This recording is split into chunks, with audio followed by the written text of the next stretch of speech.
Peace, everyone. I hope you're doing brilliantly. And today I'm going to be talking about the legacy of trauma in light of Palestine. From beautiful seas to flourishing legacies.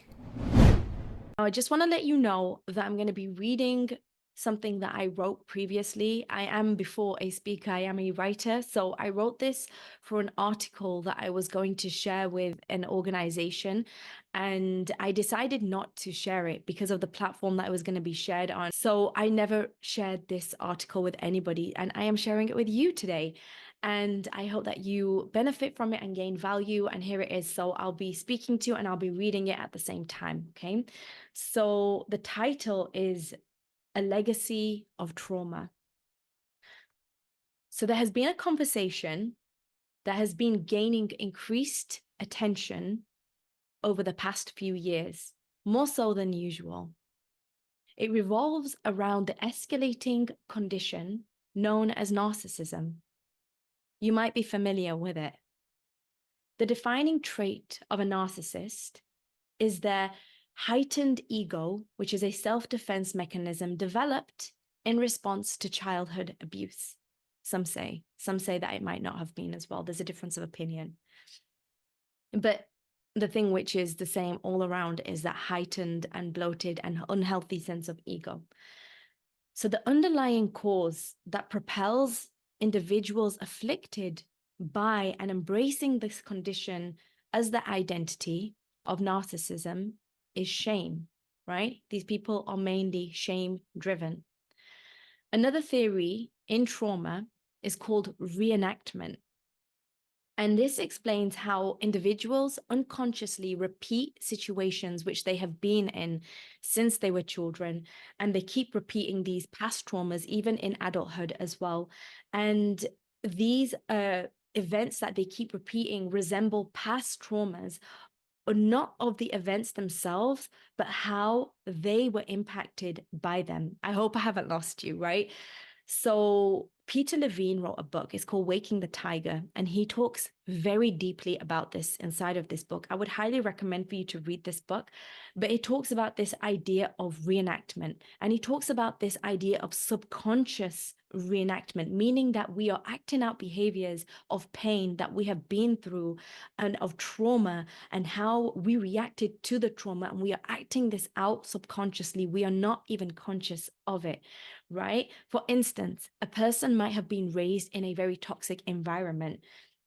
They might have grown up, and they might have grown out of this abusive environment. And what happens is they go into relationships which repeat the behavior that they are used to, right? It's a familiar behavior. They are in this, or they might marry someone who is abusive, then they divorce, and then they marry someone else who is abusive, and then they divorce, and it's just a repetition of just toxic relationships, toxic environments, toxic situations, and so on, right? And the cycle repeats. And with this foundation of narcissism and reenactment. So we've talked about narcissism, we've talked about reenactment, and this is where we're going to discuss Palestine, right?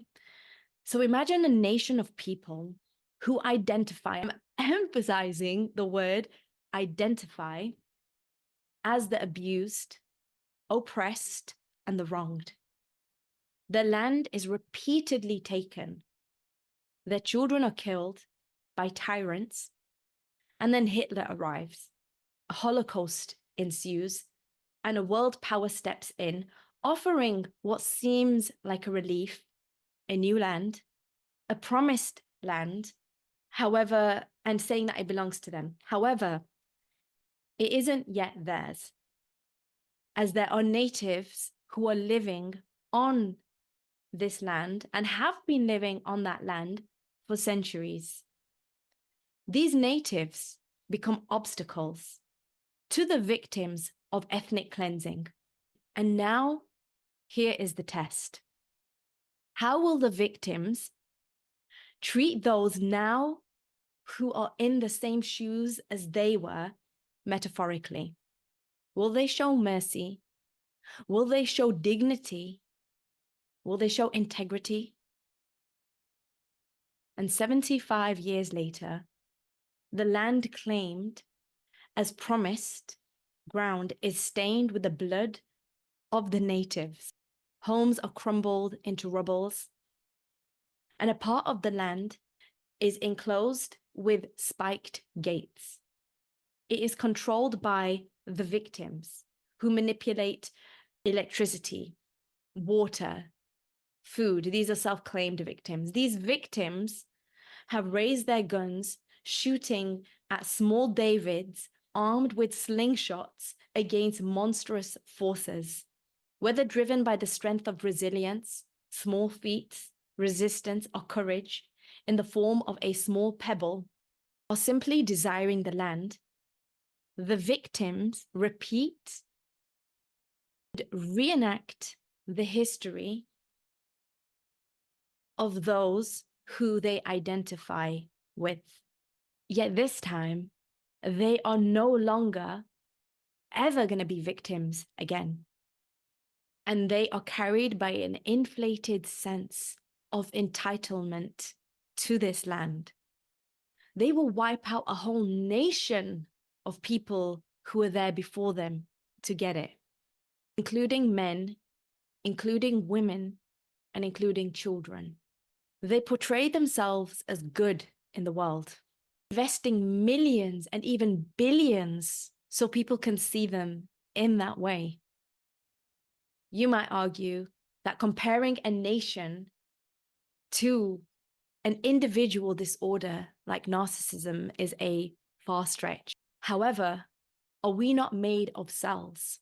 Don't our cells carry the blueprint of our bodies? And don't our bodies form families? And don't our families form communities? And don't communities form nations?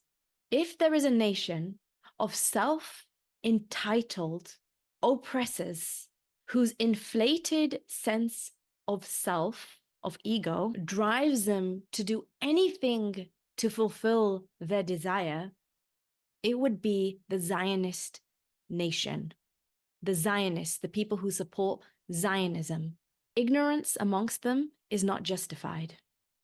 It does not excuse the killing of children or the act of genocide in 2023 and 2024, which is ongoing even until this day, where celebrities play heroes on screens, talking about oppression, and yet when it is happening, they choose to remain silent. So what do we do? What do we do? The key is to wake up and to stay awake. While the narcissist feeds on its supply, another movement is underway, a movement of people waking up. Triggered by the blood of children, there has been an unburdening of their humanity. And the truth is shocking for those who have open hearts, unraveling the layers and the blinds of what we call in Islam the fitrah, which is the natural and the pure state of mankind and humankind. Israel is getting desperate. And as this truth manifests, people are seeing humanized grandfathers holding their dead granddaughters in their arms, seeing if they might just wake up any minute. People are realizing that those labeled as terrorists are actually humans, and they are questioning why are the victims smiling in their death. And the reason why is because they are awake, and we are all waking up. And I urge you to stay awake, to stay woke. Consider what you can do today to use your God-given gifts to serve the world in a way that it needs to be served. Whether that is through writing, speaking, drawing, coding, or any other means. And do not let the legacy of Israel's trauma have the last word.